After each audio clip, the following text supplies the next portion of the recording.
अगर मैं आपसे पूछूं कि मशरूम पौधा है या जानवर, तो जवाब जानकर शायद आप हैरान रह जाएंगे। और क्या आप जानते हैं कि ज़मीन पर मौजूद लाखों जानदारों को सिर्फ 5 बड़ी किंगडम्स में तकसीम किया जाता है? लेकिन सवाल ये है कि एक बैक्टीरिया और एक हाथी एक ही दुनिया में रहते हुए भी अलग किंगडम्स में क्यों शामिल हैं?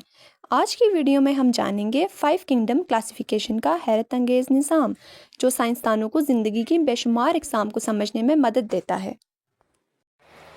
और आखिर तक ज़रूर देखिएगा, क्योंकि आखिर में एक ऐसा आसान ट्रिक भी बताऊंगी जिससे आप पांचों किंगडम्स कभी नहीं भूलेंगे। तो आज का हमारा टॉपिक है द 5 किंगडम्स। रॉबर्ट विटेकर ने 1969 में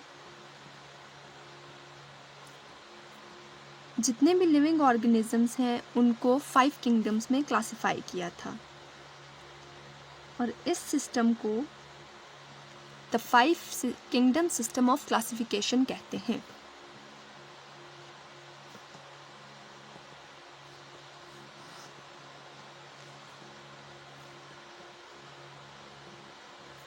system of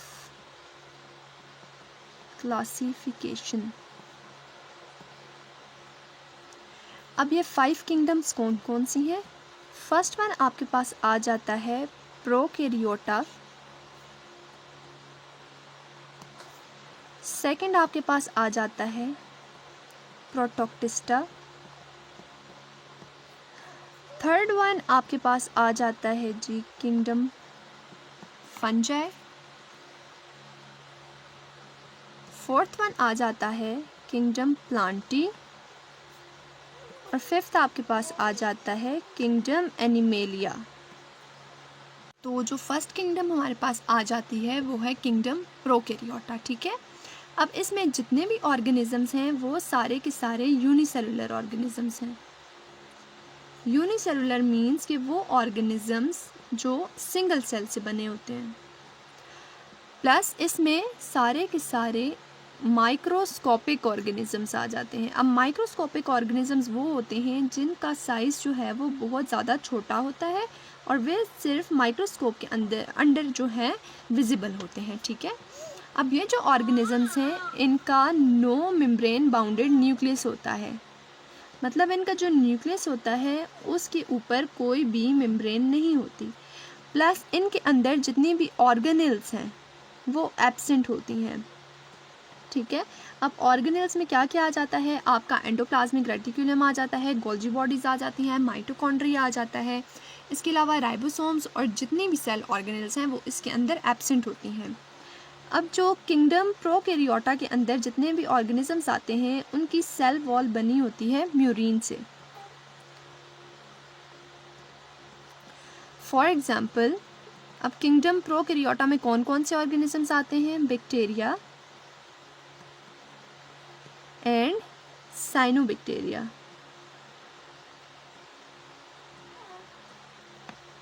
different kinds of bacteria हैं जो कि किंगडम मोनेरा की एग्जांपल्स हैं। नेक्स्ट आपके पास आ जाती है किंगडम प्रोटिस्टा या फिर प्रोटोक्टिस्टा, ठीक है।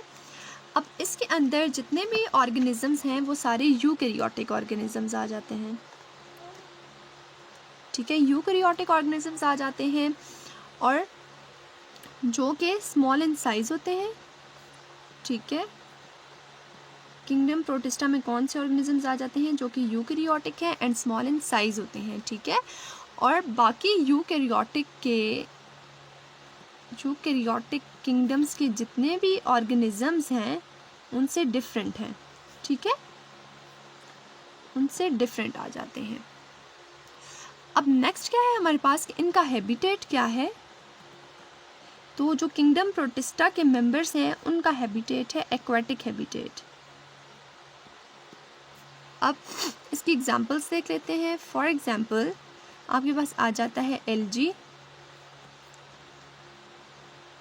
स्लाइम मोल्ड्स, प्लस आपके पास आ जाते हैं प्रोटोजोन्स, और प्रोटोजोन्स में आपके पास आ जाते हैं प्लाज्मोडियम, अमीबा एंड पैरामीशियम।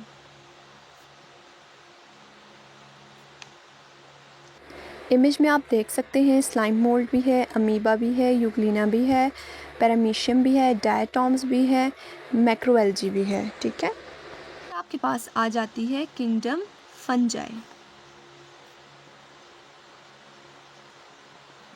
ठीक है, अब किंगडम फंजाई के अंदर भी सारे यूकैरियोटिक प्लस मल्टीसेलुलर ऑर्गेनिजम्स।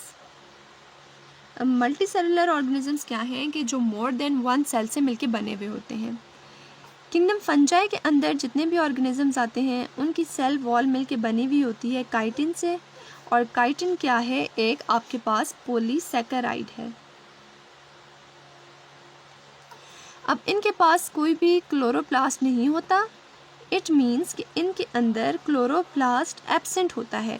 सो ये अपना फूड जो है वो खुद प्रिपेयर नहीं कर सकते और दूसरे ऑर्गेनिज्म से अपना फूड लेते हैं, इसलिए इनको हम हेटेरोट्रॉफिक ऑर्गेनिजम्स भी कहते हैं। अब इनका जो फूड है वो उनकी बॉडी के अंदर स्टोर होता है एक मॉलिक्यूल की फॉर्म में, जिसको हम कहते हैं ग्लाइकोजन। ठीक है, ये आ गया आपके पास ग्लाइकोजन की फॉर्म में इनका फूड। अब इनकी एग्जांपल्स क्या हैं? एग्जांपल्स में आ जाएंगे आपके पास mushrooms, moulds, puff balls and yeast. ये सब एग्जांपल हैं किंगडम फंजाई की। नेक्स्ट आपके पास आ जाता है किंगडम प्लांटी।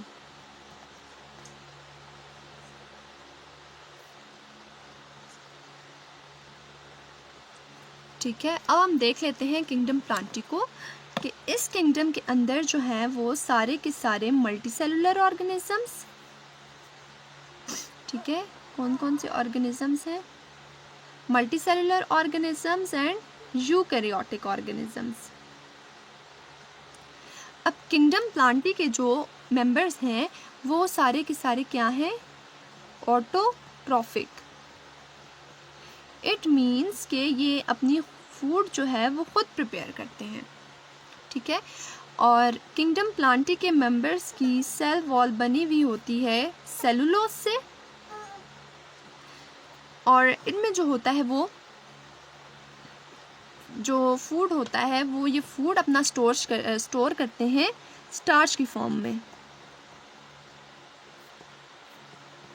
ठीक है, अब किंगडम प्लांटी की जो एग्जाम्पल है उसमें आपके पास आ जाते हैं फॉर एग्जांपल ब्रासिका, नेक्स्ट आ जाता है आपके पास मलबेरी, नेक्स्ट आ जाएगा आपके पास पाइनस एटसेट्रा। नेक्स्ट जो है वो आपके पास आ जाती है किंगडम एनिमेलिया।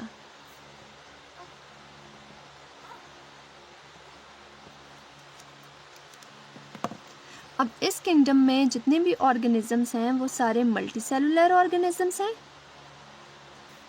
प्लस यूकैरियोटिक है एंड हेटेरोट्रॉफिक हैं। इट मीन्स कि ये अपना फूड जो है वो खुद प्रिपेयर नहीं करते और दूसरों से लेते हैं। ठीक है, इन ऑर्गेनिजम्स के अंदर सेल वॉल एब्सेंट होती है और इनके जो सेल्स होते हैं इनके सेल्स में सेंट्रियोल्स प्रेजेंट होते हैं, जबकि किंगडम एनिमेलिया के केस में सेंट्रियोल्स प्रेजेंट नहीं थे, एब्सेंट थे सेंट्रियोल्स। ठीक है, अब हम देख लेते हैं कि इनका जो फूड है वो स्टोर होता है ग्लाइकोजन की फॉर्म में, और इस किंगडम के जो मेंबर्स हैं उनको हम 2 ग्रुप्स में स्प्लिट करते हैं, 2 ग्रुप्स में उनको डिवाइड करते हैं। नंबर 1 आ गया आपके पास वर्टिब्रेट्स।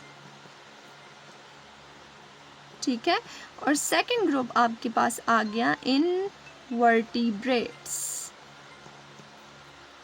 और एनिमल्स किंगडम एनिमेलिया की जो एग्जांपल्स हैं उसमें आपके पास आ जाता है जेलीफिश, साथ में आपके पास आ जाते हैं वर्म्स।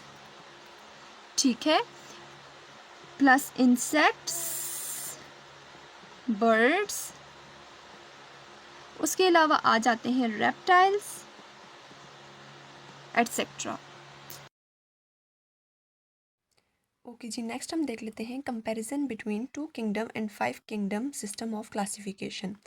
सो 2 किंगडम सिस्टम जो था उसको कार्लस लिनियस ने प्रपोज किया था 1751 में, और जो 5 किंगडम सिस्टम था उसको प्रपोज किया था रॉबर्ट विटिकर ने 1969 में। फिर ऑर्गेनिजम्स जो हैं वो क्लासीफाई किए गए थे 2 किंगडम्स में, और 5 किंगडम सिस्टम में ऑर्गेनिजम्स क्लासीफाई थे 5 किंगडम्स में। और 2 किंगडम सिस्टम जो था वो बेस था न्यूट्रिशन एंड मोटिलिटी पे, और जो 5 किंगडम सिस्टम था वो बेस था cell structure, complexity of body, mode of nutrition and evolution पे।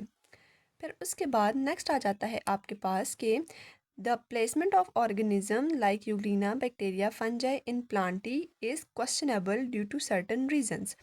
कि जो यूग्लिना, बैक्टीरिया और फंजाई का जो प्लेसमेंट था किंगडम प्लांटी के अंदर, उस पर बहुत ज़्यादा क्वेश्चंस उठे थे क्योंकि वो उस किंगडम के अंदर फिट नहीं आते थे। और 5 किंगडम सिस्टम में organisms are better placed on the basis of body, cell structure and evolution. और 5 किंगडम सिस्टम में ऑर्गेनिजम्स जो हैं वो बिल्कुल प्रॉपरली अरेंज हुए हुए थे। नेक्स्ट हम देख लेते हैं distinguishing characteristics of 5 kingdoms of living organism. सबसे पहले हम देख लेते हैं सेल टाइप को कि मोनेरा की सेल टाइप क्या है, prokaryotic, unicellular and colonial. Protista की यूकैरियोटिक, यूनिसेलुलर, कॉलोनियल और सिंपल मल्टीसेलुलर। ठीक है। फंजाई की यूकैरियोटिक, यूनिसेलुलर और मल्टीसेलुलर। प्लांटी यूकैरियोटिक, मल्टीसेलुलर, और एनिमिलिया की भी यूकैरियोटिक, मल्टीसेलुलर। उसके बाद हम न्यूक्लियर इन्वेलप देख लेते हैं कि मोनेरा के अंदर न्यूक्लियर इन्वेलप एब्सेंट होता है, बाकी सारे के सारे किंगडम्स के अंदर प्रेजेंट होता है। उसके बाद नेक्स्ट हम देख लेते हैं सेल वॉल को। मोनेरा की cell wall polysaccharide and amino acid से मिलकर बनी होती है। प्रोटिस्टा की जो है उसकी कुछ फॉर्म्स के अंदर प्रेजेंट होती है, सारे प्रोटिस्टा के अंदर प्रेजेंट नहीं होती। फिर फंजाई की काइटिन से बनी होती है। प्लांटी किंगडम प्लांटी के अंदर जो ऑर्गेनिज्म है उनकी सेलुलोज और दूसरे पॉलीसेकेराइड से मिलकर बनी होती है, और एनिमिलिया के अंदर एब्सेंट होती है। नेक्स्ट हम देख लेते हैं मोड ऑफ न्यूट्रिशन। तो जो मोनेरा है वो ऑटोट्रॉफिक भी हैं, हेटेरोट्रॉफिक भी हैं। प्रोटिस्टा फोटोसिंथेटिक भी हैं और हेटेरोट्रॉफिक भी हैं। फंजाई हेटेरोट्रॉफिक है, प्लांटी फोटोसिंथेटिक एंड ऑटोट्रॉफ है, और एनिमिलिया हेटेरोट्रॉफ है। आज हमने 5 किंगडम क्लासिफिकेशन के बारे में सीखा, जिसमें kingdom, protista, Monera, fungi, Plantae और एनिमिलिया शामिल हैं। अब आप समझ चुके होंगे कि साइंसदान जानवरों को मुख्तलिफ किंगडम्स में क्यों तकसीम करते हैं और ये निज़ाम हयातियात को समझने के लिए कितना अहम है। अगर आपको ये वीडियो पसंद आई हो तो इसे लाइक करें, अपने दोस्तों के साथ शेयर करें और हमारे चैनल को सब्सक्राइब करना ना भूलें। अगली वीडियो में हम बायोलॉजी का एक और दिलचस्प मौजू आसान अंदाज में सीखेंगे।